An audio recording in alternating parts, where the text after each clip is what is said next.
ولا يوسينا معه العدون ولا يؤدي حقه المجتهدون الذي لا يدركه بهد الهمم ولا يناله غوث الفتن الذي ليس لصفته حد محدود ولا نات موجود ولا وقت محدود ولا أجل ممدود فترى الخلائق بقدرته ونشر الرياح برحمته ووتد بالصخور ميدان أرض ثم الصلاة والسلام على أشرف الأنبياء والمرسلين وحبيبنا وحبيب رب العالمين بالقاسم محمد وعلى أهل بيت الطيبين الطاهرين واللعن على أعدائهم من يوم أول ظلمهم إلى قيام يوم الدين أما بعد فقال الله سبحانه وتعالى في كتابه المبين وقوله الحق بسم الله الرحمن الرحيم لن تنالوا البر حتى تنفقوا مما تحبون وما تنفقوا من شيء فإن الله به عليم صدق الله العلي العظيم.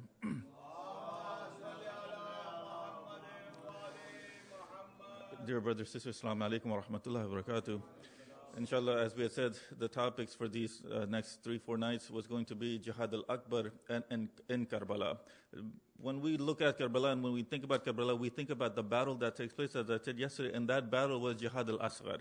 And it's that Jihad al-Asghar, it is kept alive because of the Jihad al-Akbar, that each and every single one of those individuals that sacrificed their life, it's because of that Jihad al-Akbar, we have Karbala still alive today. And we had talked about, in this day and age, the difficulty of that Jihad al-Akbar.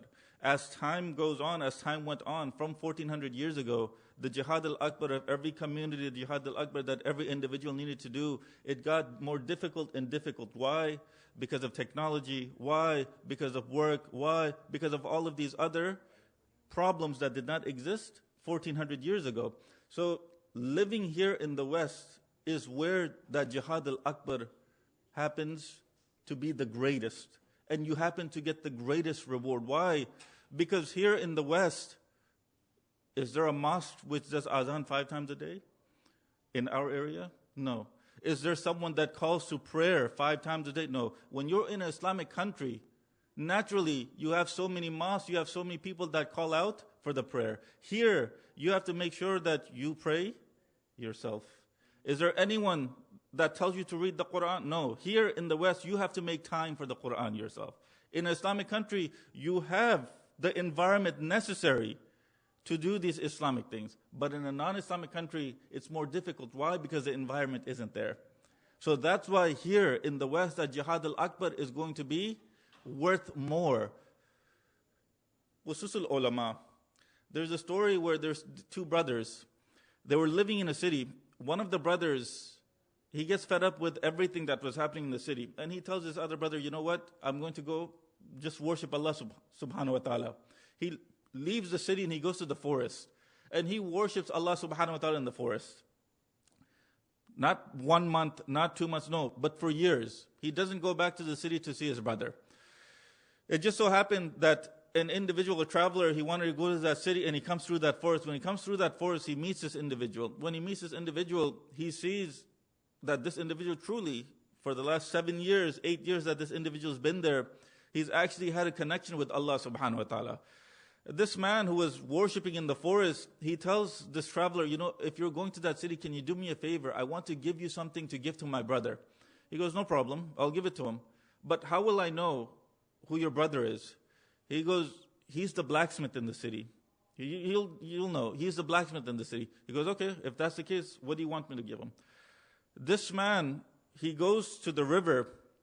He has a strainer, a bowl with holes in it, like the way when you strain spaghetti or you strain all of this type of food to take out water.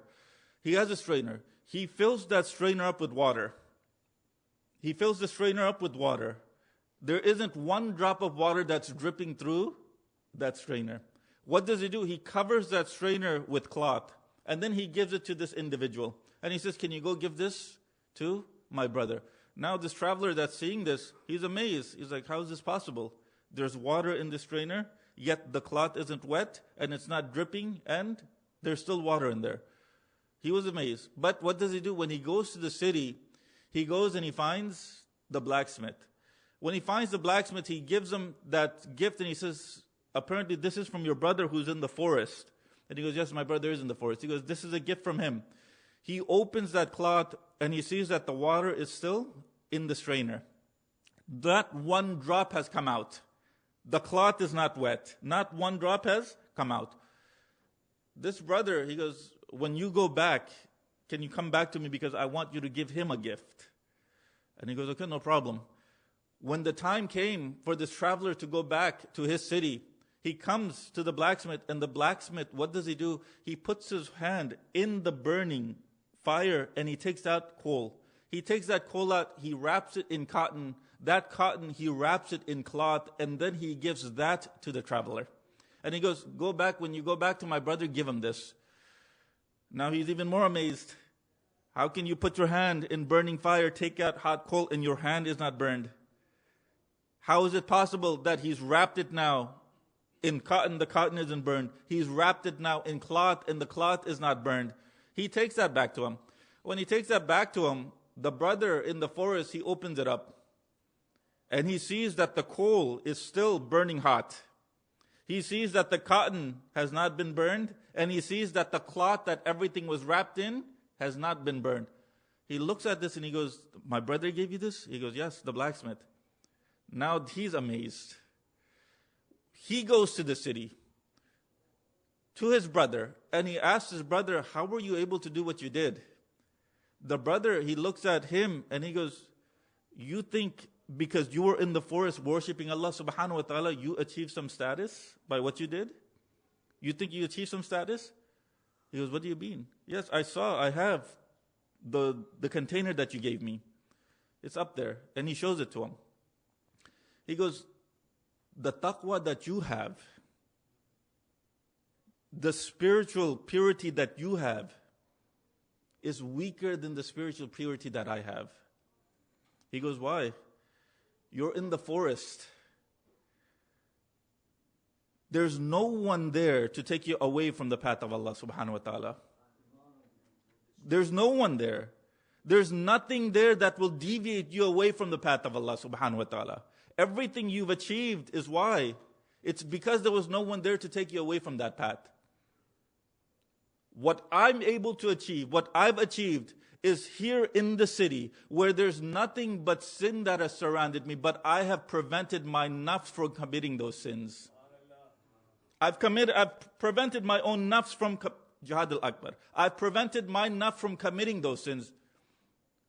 While they were having this conversation, because this man was in the forest worshiping for 7-8 years, at that same very moment, there was a young woman that walks in. When she walks in, she's speaking to the blacksmith. And this man from the forest, he looks at that woman, and as soon as he looks at that woman, the water from the container starts dripping. The water from the container, the water from that container starts dripping. When it starts dripping, that's when he realizes that taqwa that he had, it's weaker than the taqwa that his brother had. Why? Because his brother was surrounded by sin, but he prevented himself from sinning. The environment that his brother was in. This is why I say if a mu'min has taqwa here living in the West, that taqwa is going to be stronger than the taqwa of a mu'min in an Islamic country. Why? Because in an Islamic country you have that Islamic environment. In the non-Islamic countries you don't have an Islamic environment. So what does that mean? That means that the jihad al-nafs that you do, it's going to be stronger than if you were in an Islamic country. But at the same time, what did the ulama say? The ulama say, look, if you've left an Islamic country and you're in a non-Islamic country and your religion is in danger, then it's incumbent on you, it's necessary on you, it's wajib on you to leave that to leave that non-Islamic country and migrate back to the Islamic country. Only and only when you come to a realization that yes, now your deen, now your Islam, now your faith is in danger. Now when your faith is in danger. But that's the only time. This is why it's important. 200 million people saying labbaik ya imam. 200 million people saying labbaik ya imam. Of those 200 million, there's going to be 313 that are going to be Imam Zaman's devout companions. Of those 313, how many are Arab? Do you all know? Not many. Not many. Of the 313, if you look at the narrations, they don't even name 10 to 15 that are going to be Arab. Most of them are non-Arab. This is why I said culture has absolutely nothing to do with taqwa. Culture has nothing to do with whether or not Allah subhanahu wa ta'ala loves you or He doesn't. No. It's that taqwa that has everything to do with how much Allah subhanahu wa ta'ala loves you. The more taqwa an individual has, the more Allah subhanahu wa ta'ala loves them. The only way to increase your taqwa is to do that jihad al-akbar. To that jihad al-nafs. And tonight, this is what I want to speak about. Sacrifice. Karbala was about sacrifice. But when we think about Karbala, we think about what? The sacrifice of life. That's what we think about. That sacrifice of life, it takes steps to get to that stage. It takes steps to get to that stage. Life is that thing that each and every one of us, we love the most. Life is that thing that we will sacrifice money for. You see today, people are spending what? Millions, tens of millions of dollars to what? Live longer. To live longer. Spending tens of millions of dollars to live longer. So what is it? It means that life is something that everyone holds to be the dearest. Life. It could be your life. It could be the life of someone you love. But at the end of the day, life takes precedence even over money. That's why you see that even in these countries that we live in, the stingiest of individuals who are not even willing to give $1, who are not willing to give $10 for sadaqah, donation to the poor, who are not even willing to give $1 to the poor. But when they see that their children's life is in danger, when they see that, yes, you know what, this child of mine, they need this medical treatment, what are they willing to do? That same stingy individual who's not even willing to give $1 as charity, they will spend tens of millions of dollars to make sure that their loved one receives the medication, the treatment that they need. So what does this mean? This means that even that stingy individual, he knows that the life of these individuals that he loves, they're worth more than the money that they have. Life was the last thing to be sacrificed in Karbala. The most important thing to be sacrificed in Karbala. Life is that thing that you and I love the most. We don't love anything more than life, whether it's our life, whether it's the life of our loved ones. Look at what Allah subhanahu wa ta'ala says in this verse. Allah subhanahu wa ta'ala, He says, لَن تَنَالُوا الْبِرَّ حَتَّى تُنْفِقُوا مِمَّا تُحِبُّونَ. You will never reach goodness. You will never reach goodness until you give from what you love. You will never reach goodness until you give from what you love. And then it goes on to say, وَمَا تُنْفِقُ مِنْ شَيْءٍ فَإِنَّ اللَّهَ بِهِ عَلِيمٌ. Whatever you give, Allah subhanahu wa ta'ala knows of it. And He is the knowing. He's the knowing. What is it that you and I love the most? Allah subhanahu wa ta'ala is saying what? You will never reach goodness. You will never reach goodness until you give from what you love. What is goodness? If you say goodness is heaven, then you will never reach heaven until you give from what you love. If you love money, give it in the cause of Allah subhanahu wa ta'ala. If you love time, give it in the cause of Allah subhanahu wa ta'ala. If you love your life, give it in the cause of Allah subhanahu wa ta'ala. You will never reach goodness. But reaching Allah subhanahu wa ta'ala, that's not an easy task. The only way you'll reach Allah subhanahu wa ta'ala is once you reach the representative of Allah subhanahu wa ta'ala.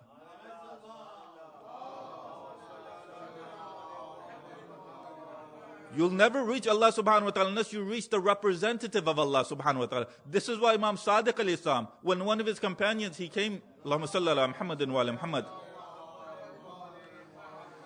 One of his companions, he comes with khums money that was given to him by individuals, Imam Sadiq alayhi salam. When he comes with him to Imam Sadiq alayhi salam, Imam Sadiq alayhi salam, he looks at him and he says to him, maybe you think that we're in need of this. The money. Maybe you think that we're in need of this. We're not in need of this. We only and only accept this. Why? So Allah subhanahu wa ta'ala can make sure, and Allah subhanahu wa ta'ala makes sure that the amal that you've done, that Allah subhanahu wa ta'ala makes sure that the money that you've collected, it becomes pure. The khums that you give, purity of your amal. The sadaqah that you give, purity of your amal. Imam Sadiq alayhi salam, he says, do you know what bir is here? In this verse, he recites this same verse, Lan tanalul bir. He goes, do you know what bir is? When you look at the translations say bir, it means goodness. Imam Sadiq alayhi salam, in terms of the esoteric, tafsir al-Burhan, in terms of the esoteric tafsir, he goes, we are the bir of Allah subhanahu wa ta'ala. We are the goodness of Allah subhanahu wa ta'ala. If the Ahlul Bayt are the goodness of Allah subhanahu wa ta'ala, that means what? We will never be able to reach the Ahlul Bayt until we give from what we love. We'll never be able to reach the Ahlul Bayt. This azadari that we do it for what? For Imam Hussein alayhi salam, but at the end of the day, so Abu Abdullah al-Hussein alayhi salam can do shafaat. We want to reach the Ahlul Bayt. We want to reach the Ahlul Bayt. You'll never be able to reach the Ahlul Bayt until you give from what you love. What is it that every individual loves? That's what they need to ask themselves. In Karbala, did they have money? No, they didn't have money. Spoils of war? No, no spoils of war. Cloth? No. Pottery? No. What was the last thing that they had in Karbala that they loved? It was their life. It was their life. The last thing in individual sacrifices. On what? Will you and I sacrifice our life over anything? No. You and I will sacrifice our life over something that we truly believe in. You and I will sacrifice our life over something that we have love for. We'll sacrifice our life for that. And you see that. Parents sacrificing or willing to sacrifice their life for their children. Is it because the children are greater than the parents? No, it's because of the love of the parents. It's because the love the parents have for the child. They're willing to sacrifice their life for the child. It was the same in Karbala. All of those individuals, the love they had for Abu Abdullah al-Hussein alayhi salam, they were willing to sacrifice for Imam Hussein alayhi salam. Their life they were willing to sacrifice. Look at Karbala. Allah subhanahu wa ta'ala, He says in the Quran that you will be tested. How will you be tested? And when you're tested by Allah subhanahu wa ta'ala, I want everyone to understand something.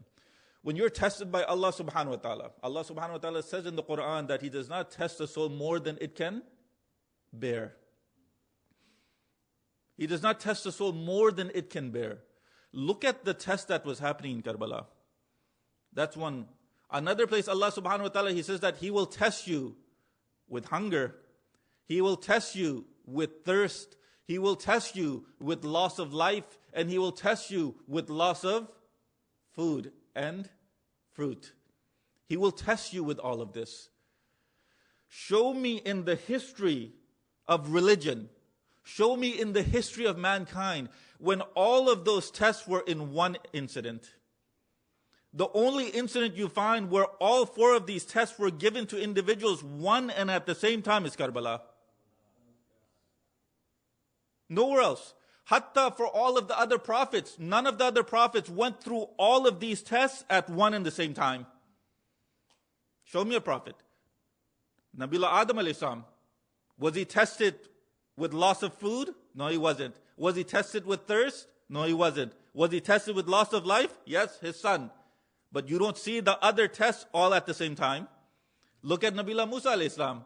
Was he tested with loss of food? No, he wasn't. Was he tested with thirst? No, he wasn't. Was he tested with loss of life? No, he wasn't. Was he tested with fear? Yes, he was.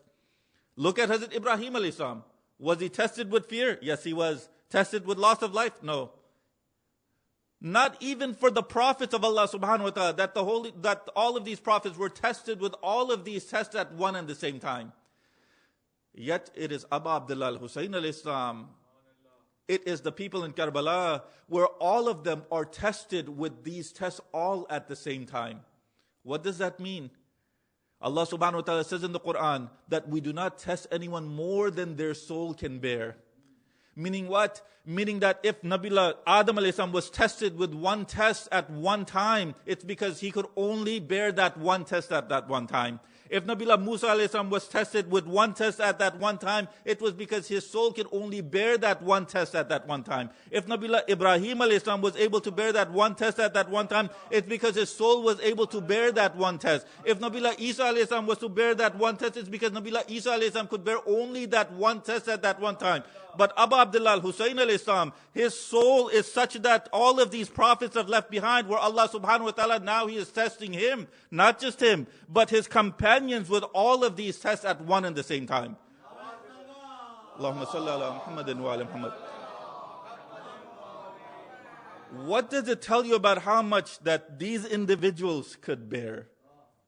How much could they bear? Look at it.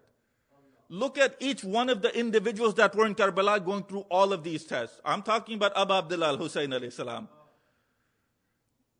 If I was to say, look at Hazrat Ali al-Asghar, he's going through all of these tests at one and the same time. Yet these prophets of Allah subhanahu wa ta'ala never went through these tests at the same time.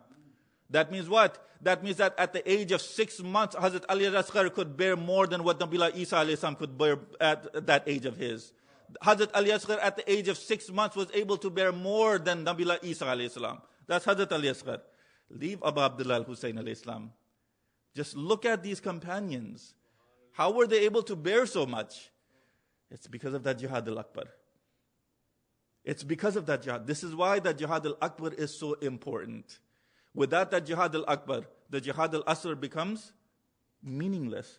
If you want that Jihad al-Asghar to have meaning, that Jihad al-Akbar is necessary. That cleansing of the soul is necessary. Just saying Labbaik ya Imam is not enough. No. Just saying that is not enough. Ayatollah Mohsin Hakim, who passed away in the 60s, he says when he was young, and he would go for ziyarat, anyone that's gone for ziyarat, you'll see there's so many places that say Maqam Imam Zaman. Maqam Imam Zaman. Maqam Imam Zaman. He says, when I was younger, I went and there was a place where I saw it say Maqam Imam Zaman. So I asked the people, why does it say Maqam Imam Zaman? Everywhere I go, what's wrong with the people? Imam Zaman appeared in all of these places? They know Imam Zaman, they tell him, Imam Zaman did appear here. He goes, what's the story here? And they tell him it happened that this place, there was a scholar here. And every day, he used to call to Imam Zaman alayhi salam. Every day, he used to ask Imam Zaman to appear. It got to such an extent where he was arguing with the Imam, and the way he was calling the Imam, it wasn't right. He goes, what do you mean? He started arguing with the Imam, and he started saying out loud so people could hear, what's wrong with you? To the Imam, what's wrong with you? Are you that scared? Are you not the grandson of Ali ibn Abi Talib? Are you not the grandson of Haydar Karrar? What is wrong with you? That you're still in hiding. It just so happened that one time, Imam, he appears to him and he goes, what's wrong with you? You consider yourself to be a scholar and you don't even know how to speak to the Imam of your time? You don't even know how to speak to the Imam of your time? He goes, Ya Ibn Rasulullah, you're in hiding. What am I supposed to do? Just in this city alone, if you appear, in this city alone, there's 40,000 of your Shias that are willing to sacrifice their life for you. 40,000. Imam, he goes, 40,000? Of those 40,000, next Friday, I'm going to be at this individual's rooftop. I want you to bring, of those 40,000, 40 mu'mineen that you believe will definitely sacrifice their life for me. 40 mu'mineen. Before you do, of those mu'mineen, you need to be one of them. Of those mu'mineen, the fruit seller needs to be one of them. Of those mu'mineen, the butcher needs to be one of them. And before you do, what I want you to do is I want you to go to the rooftop of this house and I want you to put 3 rams up there. 3 rams. He goes, but don't tell anyone. He goes, okay. When that Friday came, he gathered 40 mu'mineen and he told them, Imam Zaman al-Islam, he's going to appear on this person's rooftop. Everyone that wants to meet him, come with me. He takes them. Imam Zaman appears. They're telling Ayatollah Mohsin Hakim the story. Imam Zaman appears. When he appears, Imam Zaman, he tells the scholar, I want you to send the butcher up. He sends the butcher up. When he sends the butcher up, blood spills onto the ground. When blood spills onto the ground, these individuals, all of these mu'mineen, they look up there and they say, oh my goodness, Imam has killed the butcher. Imam has killed the butcher. Of the 40 mu'mineen, 20 of them, they leave. Why? Because they get scared. He goes, send the next one. What does this scholar do? He sends the fruit seller. When he sends the fruit seller, more blood appears on the ground. The people that were left, they see the blood, and what do? They run. They run. When they run, Imam, he calls out, send the next one. The scholar, he looks back and there's no one left. And he says, Ya Ibn Rasulullah, there's no one left. He goes, I thought you said that they were ready to sacrifice their life for me. Isn't that what you said? He goes, Ya Ibn Rasulullah, they saw the blood. You come up here. When he goes up there, what does he see? He sees that every time, the first person that the Imam called was who? The butcher. The butcher went up there. What did he do? He sacrificed one of the rams.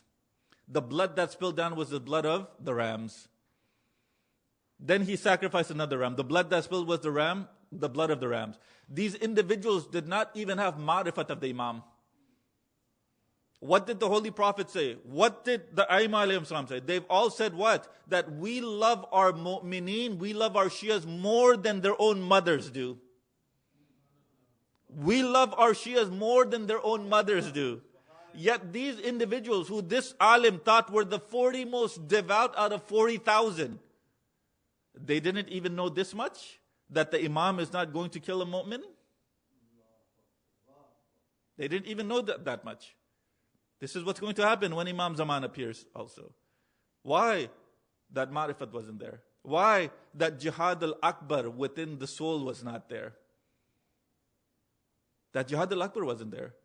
Just because an individual prays Salatul Layl all the time, don't think that they're closer to Allah subhanahu wa ta'ala. Prayer does not take you closer to Allah subhanahu wa ta'ala. It's a means, yes, but it's not the ultimate. Reading Quran means, yes. If prayers and reading Quran made you closer to Allah subhanahu wa ta'ala, then look at history. The people that Amir al-Mu'mineen fought against in Nahrawan, the Khawarij.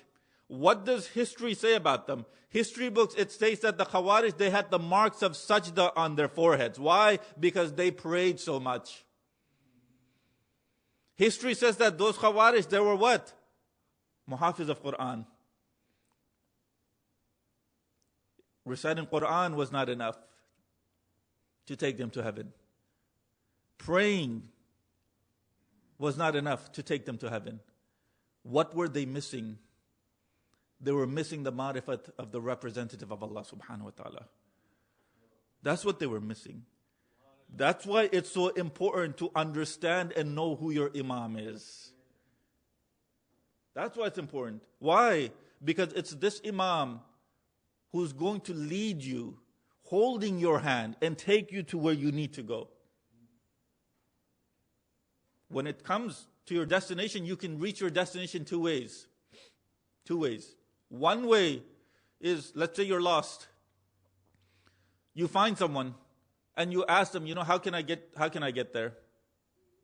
And that person, I know today because of GPS and all of that, it's a bit different. But we can still use the GPS, no problem. One way is you ask a person, how can I get to, for example, here, Disney World. I'm a traveler, so I don't know. Let's say I ask someone. They'll tell me, you know what, you take this freeway, you go off this off-ramp, and then you'll get to Disney World. I can get to my destination, yes. But while I'm traveling, I can still get lost.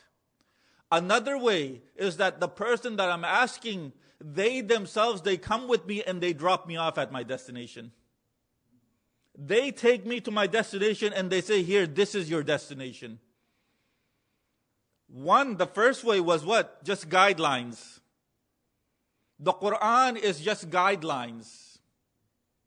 The Ahlul Bayt are those individuals that will hold me by my hand and take me to my destination and drop me off. Those are what the Ahlul Bayt are. If I just hold on to the Quran, I can get lost. And you see, 1400 years after the Quran was revealed, there isn't a consensus over the interpretation of the Quran. Why? Because those individuals that had the right to interpret the Quran, they were left. They were left. The Jihad al-Akbar, that Jihad al-Akbar of understanding who your Imam is. You see those 72 individuals that they had already accomplished it. And amongst those, like I said, there were individuals that were Uthmani in nature. Meaning what? Meaning that they supported Uthman. They left Amir al-Mu'minin, they supported Uthman. You had people like Hur. At the very last moments, he came to the side of Imam Hussein alayhi salam. At the very last moments. What's the difference between these individuals? The difference between these individuals that came to Imam Hussein alayhi salam in the very last moments, do you all know? When Sayyid Sajjad was in the courtyard of Yazid, Yazid asked what should be done with them. And it was told to him that you should kill him. It was told to him that you should kill him. When Sayyid Sajjad, he hears this, he says, Yazid, know that the individuals that you've surrounded yourself with, they're all haramzadas. Meaning what? They're all of illegitimate birth. And Imam, when he says this, Yazid goes, how come? He goes, in the courtyard of Fir'aun, when Pharaoh asked all of his people what should be done with Harun and Musa, none of them said that they should be killed. All of them said what? All of them said that they should be sent out of the city. That itself was proof that even though those people of Fir'aun, they were non-believers, they were all of legitimate birth. Why? Because even they knew that those individuals that kill prophets or the offspring of prophets are of illegitimate birth. The fact that the people that you've surrounded yourself with are telling you to kill the offspring of who? The prophet, is proof that these individuals are of illegitimate birth. All of those people that had a hand in the murder, that had a hand in the shahadat of Imam Hussein alayhi salam, they were all of illegitimate birth. The people that came to the side of Imam Hussein alayhi salam, they were of legitimate birth. They were legitimate birth. What does this have to do? What does this legitimate birth and illegitimate birth have to do with religion? Today, they haven't done, Islam had already said, there's a reason that Islam, it emphasizes marriage. There's a reason for that. And there's a reason the Holy Prophet, he says that those individuals that do not marry are not from my religion. There's a reason that the Holy Prophet emphasizes marriage. Why? Because it brings out legitimate children. You see, here in the West, they haven't done tests on what the consequences of coming into existence through illegitimate desires is yet. They haven't done those tests yet. But when they do, they'll come to the same conclusion that Islam has come to. When your existence comes here through illegitimate means, then what ends up happening? It's very difficult for you to then come to the path of Muhammad wa ala Muhammad. It's difficult for you to come. I'm not saying that, no, it can't happen. No. For example, shayateen. What are they made out of? Jannat, what are they made out of? Fire. They're made out of fire. And because they're made, and angels, what are they made out of? Light. Because Jannat are made out of fire, most of the things they do is evil. But does that mean that all of the Jannat are evil? No. But because they're made out of smokeless fire, because they're made out of fire, the actions they do is mostly devilish, mostly bad. Angels, because they're made out of light, the actions they do is good.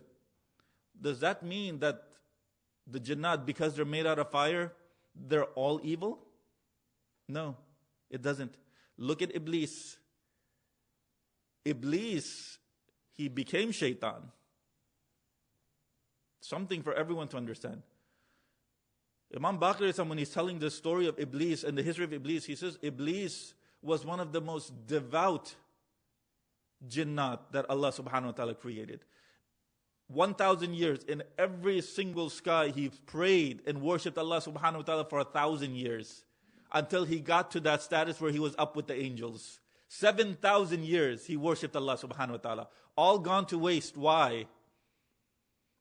Because he didn't obey a command of Allah subhanahu wa ta'ala. Why didn't he obey that command of Allah subhanahu wa ta'ala? That 7,000 years worth of prayer was not Jihad al-Akbar. No. Why didn't he obey the command of Allah subhanahu wa ta'ala? He didn't obey the command of Allah subhanahu wa ta'ala. What does he say? He says, Ya Allah, you've created him out of dirt and you've created me out of fire. Iblis, he had pride within himself. Jihad al-Akbar would have been Iblis taking out that pride, getting rid of that pride, because that pride has no meaning in the eyes of Allah subhanahu wa ta'ala. It has absolutely no meaning. That is Jihad al-Akbar. That pride was beginning to come out. It came out of these individuals in Karbala. That's why they all said, we want to sacrifice our life for you, Abu Abdullah. All of them sacrificing their life for Imam Hussein alayhi salam. Why? Because of that Jihad al-Akbar. When we speak about that Jihad al-Akbar, all of these vices that we have, that Jihad al-Akbar is trying to get rid of those vices. All of these bad deeds that we continue to think about doing, Jihad al-Akbar gets rid of these bad deeds. And how are you going to think about, or how are you going to be able to do that?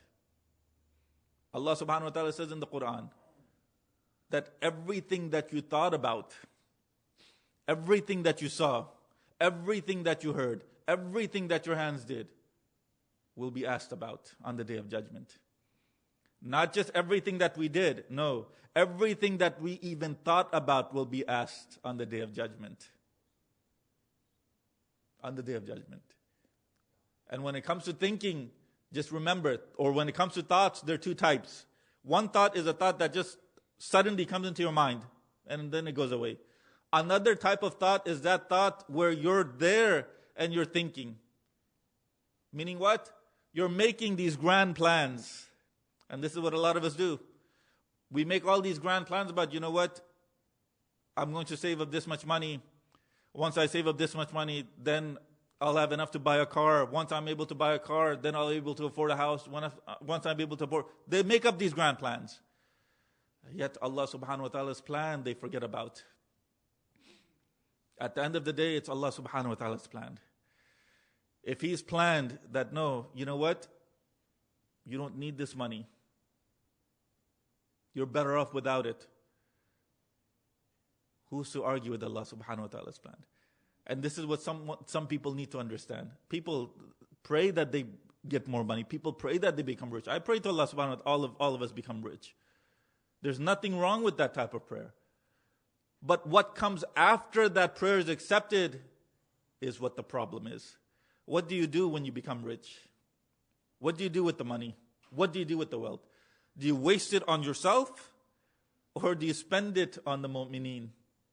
Do you waste it on yourself? Or do you spend it in the way of Islam? Do you waste it on yourself? Or do you spend it in the way of the Ahlul Bayt? If the answer is no, you waste it on yourself, then Imam Baqir al-Islam himself, he says that if a mu'min, he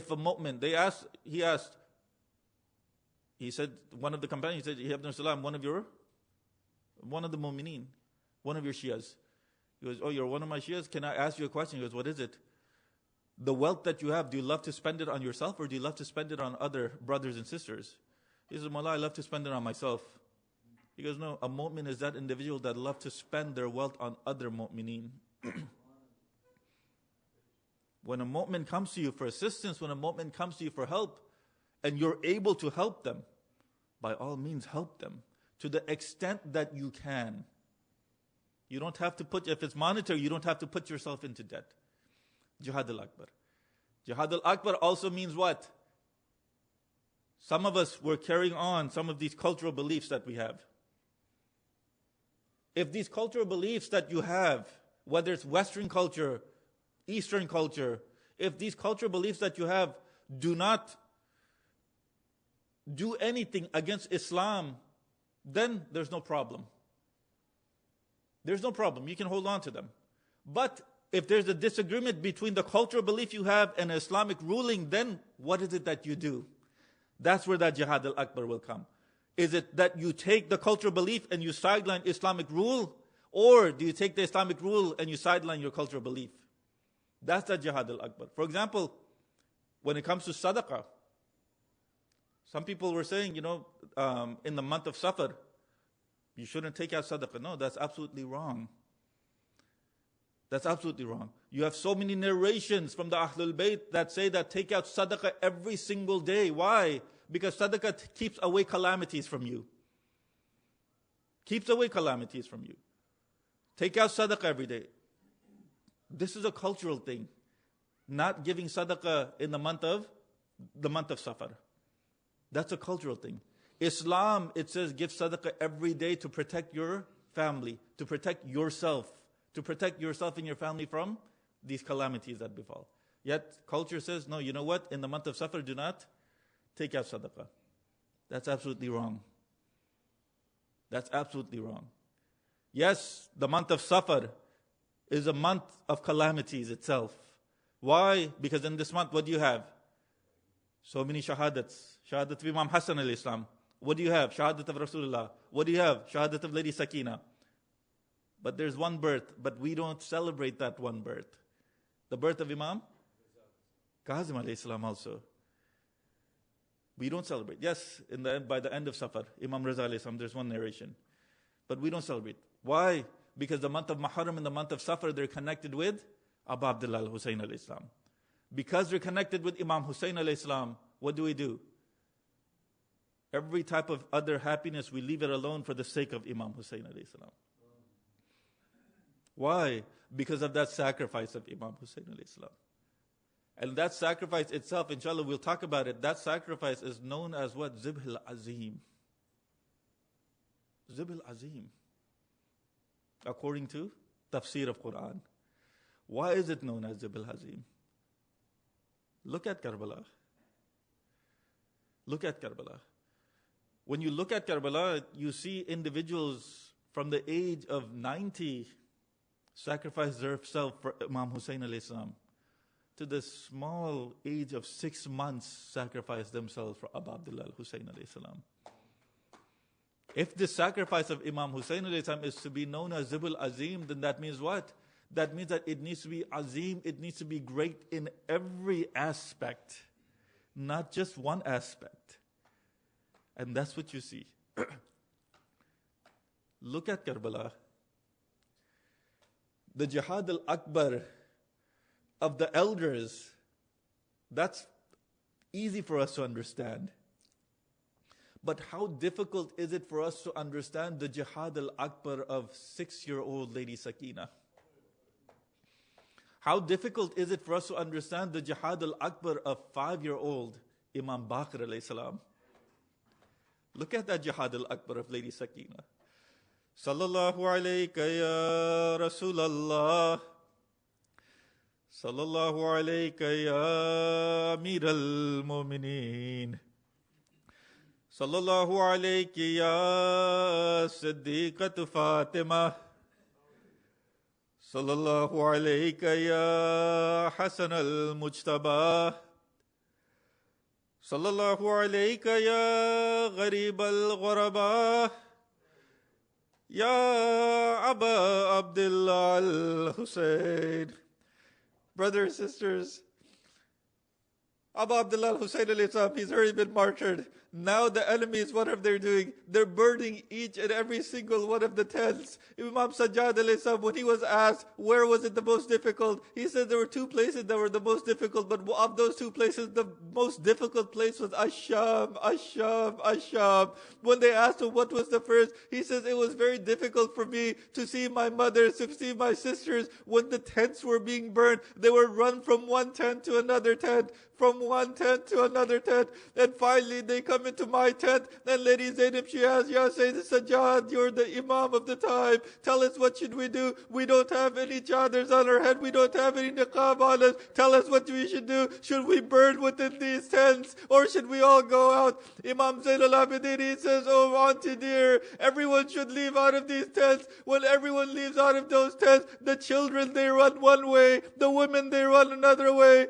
But Lady Zainab, she's gathering all of these children. She's gathered all of them, but there's only one child of Abu Abdullah al-Hussein alayhi salam that she still needs to find. And that's who? That's 5-year-old Sakina. Lady Sakina, she's gone towards Furat, she's going towards Najaf, and she's calling out, Ya Jaddi, Ya Jaddi. Hamid ibn Muslim, he says that he sees her. When he sees her, he goes close to her. When he goes close to her, she puts her little hands up and she says, oh kind sir, I don't have anything to give anymore. They've taken everything from me. You can see that my earlobe is bleeding. Why? Because the narrations, they say that Shimr, he yelled on her earring so hard that it cut through the earlobe. She looks and she puts her hands to Hamid ibn Muslim. She says to him, can you do me a favor? Can you tell me where Najaf is? Hamid, he says that I'm not here to take anything from you, my daughter. I'm only here to put out the flames on your shirt. And when he puts out the flames, and she asks him, can you tell me the direction of Najaf? He tells her the direction of Najaf. And when she goes that direction, the narrations, they say that there was a traveler who comes from that direction. This traveler, he picks up Sakina and he says to her, oh my daughter, where are you going? And she replies, oh sir, I want to go to Najaf. Why do you want to go to Najaf? Because my grandfather Ali is in Najaf. Why do you want to see your grandfather? I'm going to complain to him about what they did to my father Hussein. While they were having this conversation, Lady Zainab, she comes to this place and she says to him, oh sir, thank you for finding this daughter. She's the most beloved of Abu Abdullah al-Hussein alayhi salam. I have found all of the children of Hussein, but this one daughter I was looking for. That's when this traveler, he puts down Lady Sakina and he says just one time, he says Zainab. When he says Zainab, Lady Zainab, she turns around and she says, oh sir, how do you know who I am? That's when he says one last time, oh my daughter Zainab. When he says, oh my daughter Zainab, that's when she says, oh father dear, now you have come. I kept calling you when they martyred my brother Abbas, but you never came. I kept calling you when they martyred Ali al-Akbar, but you never came. I kept calling you when they martyred Abu Abdullah al-Hussein alayhi salam, but you never came. Brother, sister, Lady Zainab, she takes back Sakina and she leaves him where? With all the other children. When she gets back to that place, she sees that there's the woman that's coming towards this caravan, and she tells Kulsum, Ya Kulsum, can you go see who that is? When Kulsum goes, she comes back with this woman, and this woman, she has some water in her hands, and she's, Ya bint Rasul, I brought water. Who are you? I'm the wife of Hur. Oh, wife of Hur, your husband came to us when we had nothing, and now you've come to us when we have nothing. She says, Ya bint Rasul, I don't want anything. I bought water. When they hear water, none of the children, they say anything. But there's one mother who stands up, and she says, Ya bint Rasul, do you give me permission? Rubab, do you want to drink water? Ya bint Rasul, please just give me permission. When she gives permission, that's when Rubab says to Lady Zainab, oh bint Rasul, we finally have water. I'm going to go out to the desert and call out Ali al-Asghar. Oh my son, we finally have water. Inna lillah wa inna ilayhi raji'un wa la'natullah ala qawm al-kafirin. Matam Hussein.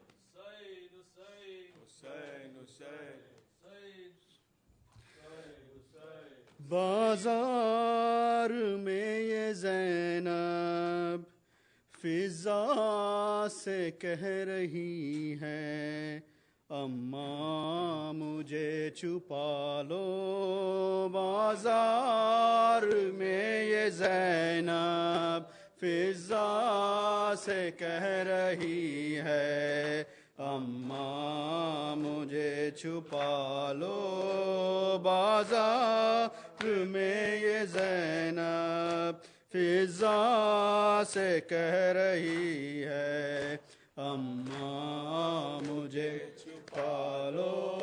بازار میں یہ زینب فضا سے کہہ رہی ہے عباس کی بہن کو ہر آنکھ ڈھونڈتی ہے اماں مجھے چھپا لو. بازار میں یہ زینب فضا سے کہہ رہی ہے اماں مجھے چھپا لو. دیکھا نہ مرتضیٰ نے جس کو بغیر چادر نہ محرموں میں ہائے وہ آ گئی کھلے سر. قتل حسین سے بھی دشوار یہ گھڑی ہے اماں مجھے چھپا لو. بازار میں یہ زینب فضا سے کہہ رہی ہے اماں مجھے چھپا لو. ہمت نہیں ہے میری کیسے قدم بڑھاؤں اس شہر بے امان میں خود کو کہاں چھپاؤں. ہاتھوں میں لے کے پتھر امت کھڑی ہوئی ہے اماں مجھے چھپا لو. بازار میں یہ زینب فضا سے کہہ رہی ہے اماں مجھے چھپا لو. بیمار کربلا کے آنکھوں سے خون ہے جاری یہ سوچ کے بدن میں لرزاں ہے اس کے تاری. بے پردہ شامیوں میں بیٹی بطول کی ہے اماں مجھے چھپا لو. بازار میں یہ زینب فضا سے کہہ رہی ہے اماں مجھے چھپا لو. پوچھے تو کوئی ان سے چھینا ہے کیا تمہارا پردیسی بے وطن ہے کیا جرم ہے ہمارا. کیسا ہے یہ تماشا یہ بھیڑ کیوں لگی ہے اماں مجھے چھپا لو. بازار میں یہ زینب فضا سے کہہ رہی ہے اماں مجھے چھپا لو. یا حسین یا حسین یا حسین یا حسین شہ آ گئے مشق آ گئی عباس نہ لوٹے شہ آ گئے مشق آ گئی عباس نہ لوٹے شہ آ گئے مشق آ گئی عباس نہ لوٹے اور مقتل کی زمین بھاگ گئی، عباس نہ لوٹے، شہ آ گئے، مشق آ گئی، عباس نہ لوٹے، شہ آ گئے، مشق آ گئی، اور خیموں میں لگی آگ تو منہ کو بلانے، خیموں میں لگی آگ تو منہ کو بلانے، خود ثانی زہرا گئی، عباس نہ لوٹے، شہ آ گئے، مشق آ گئی، عباس نہ لوٹے، شہ آ گئے، مشق آ گئی، عباس نہ لوٹے، اور بہتا ہوا کانوں سے لہو سوکھے ہوئے لب، بہتا ہوا کانوں سے لہو سوکھے ہوئے لب، دکھلانے سکینہ گئی، عباس نہ لوٹے، شہ آ گئے، مشق آ گئی، عباس نہ لوٹے، شہ آ گئے، مشق آ گئی، عباس نہ لوٹے، اور جب تیر لگا بہہ گیا سب مشق پہ پانی، جب تیر لگا بہہ گیا سب مشق سے پانی، عباس کو شرم آ گئی، عباس نہ لوٹے، شہ آ گئے، مشق آ گئی، عباس نہ لوٹے، یا حسین، یا حسین، یا حسین، یا حسین۔ کربل کی کہانی جب کوئی بھی سنائے گا، دل والوں کی آنکھوں سے ایک دریا بہائے گا، وہ قافلہ سرور کا جو شان سے نکلا تھا،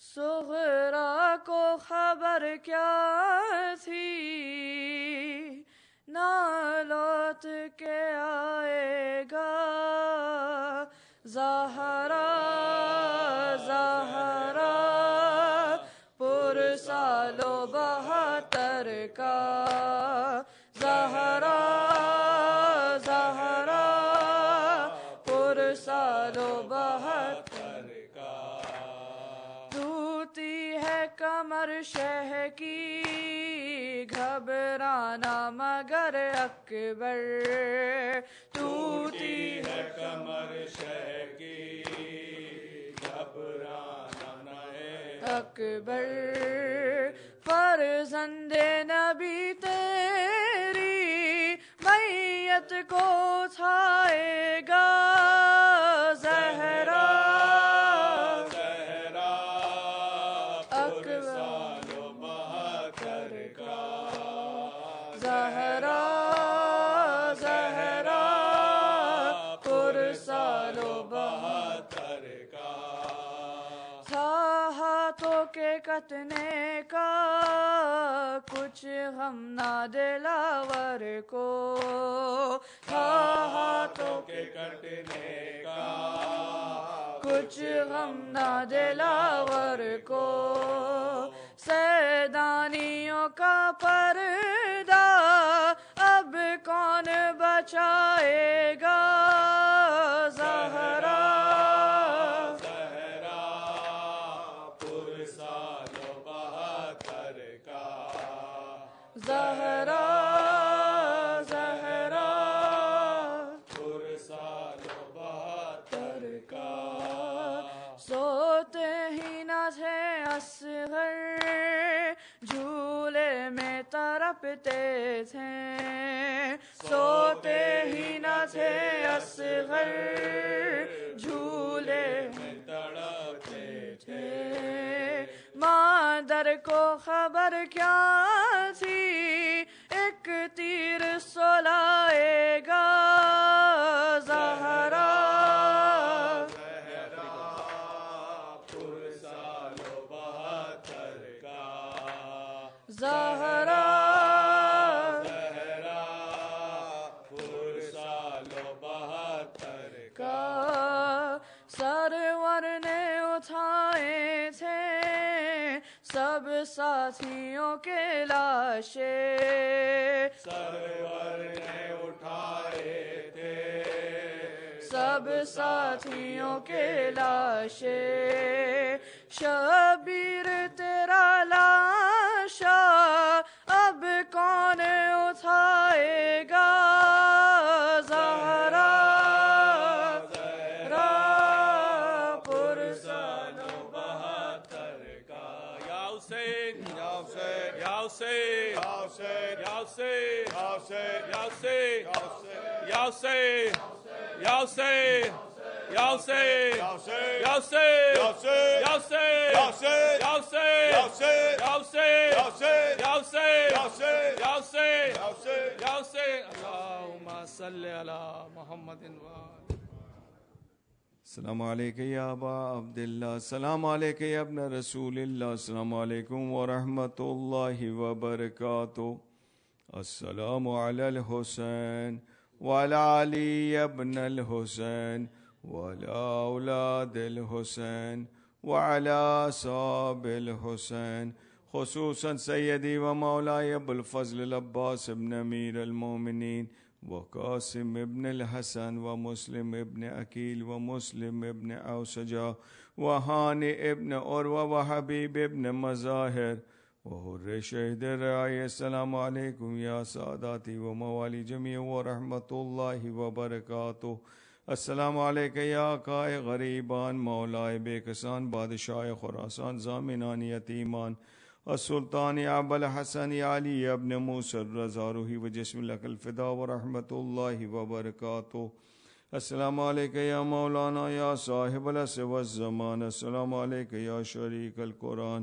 السلام علیکم یا امام الانس والجان اجل اللہ تعالی فرجک وسہر اللہ مخرجک یا سیدی ابن الزہرا ورحمت اللہ وبرکاتہ بسم اللہ الرحمن الرحیم اللہم کل ولیک الحجت ابن الحسن صلواتک علیہ وعلی آبائے فی هذه الساعة وفي كل ساعة وليا وحافظا وقائدا وناصرا ودليلا وعينا حتى تسكنوا وارزقوا وتمتعوا فيها طويلا برحمتك يا أرحم الراحمين.